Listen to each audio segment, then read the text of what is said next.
প্রিয় দর্শক বন্ধু, অবশেষে পাকিস্তানের করাচি স্টেডিয়ামে আজকে সূচনা হয়ে গেল চ্যাম্পিয়ন্স ট্রফির। বহু প্রতীক্ষিত এবং বিতর্কিত এই চ্যাম্পিয়ন্স ট্রফি। যাই হোক, শেষ পর্যন্ত পাকিস্তানের করাচি স্টেডিয়ামে আজ সূচনা হয়ে গেল এই চ্যাম্পিয়ন্স ট্রফির। কিন্তু সূচনার ম্যাচেই ভয়ঙ্কর বিপদের সম্মুখীন আয়োজক দেশ পাকিস্তান। আজকের খেলায় করাচি স্টেডিয়ামে টসে জিতে পাকিস্তানের অধিনায়ক মোহাম্মদ রিজওয়ান ফিল্ডিং করার সিদ্ধান্ত নেন। নিউজিল্যান্ডকে তারা ব্যাট করতে পাঠায়। ব্যাট করতে নেমে নিউজিল্যান্ড 50 ওভারের শেষে 5 উইকেট হারিয়ে 320 রান তুলতে সক্ষম হয়েছে। অর্থাৎ পাকিস্তানকে যদি এই ম্যাচ জিততে হয় তাহলে 50 ওভারে তাদেরকে 321 রান তুলতে হবে। আজকে নিউজিল্যান্ডের হয়ে দুরন্ত ব্যাটিং করেছেন নিউজিল্যান্ডের ওপেনার উইল ইয়ং।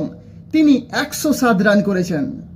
নিউজিল্যান্ডের অধিনায়ক টম ল্যাথম আজকে 104 বলে 118 রানের একটা দুরন্ত ইনিংস খেলেন।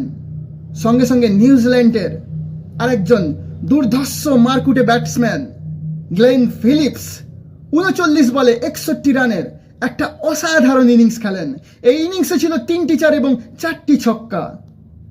টম ল্যাথম, উইল ইয়ং এবং গ্লেন ফিলিপসের ব্যাটিংয়ের উপর নির্ভর করে নিউজিল্যান্ড 50 ওভারে 5 উইকেট হারিয়ে 320 রান তুলতে সক্ষম হয়।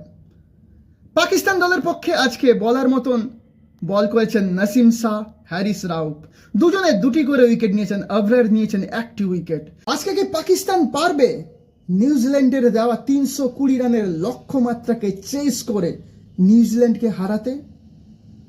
নাকি আয়োজক দেশ হিসাবে পাকিস্তানের শুরুটা আজকে ভালো হবে না, শুরুতেই অঘটন ঘটবে পাকিস্তানের হারে? সময় শেষ কথা বলবে। দেখা যাক পাকিস্তান কেমনভাবে খেলা শুরু করে এবং শেষ পর্যন্ত বাবর আজম, রিজওয়ান, ফখর জামানরা তাদের ব্যাটিং দৈরত্য দেখিয়ে এই ম্যাচ জিতে নিতে পারে কিনা।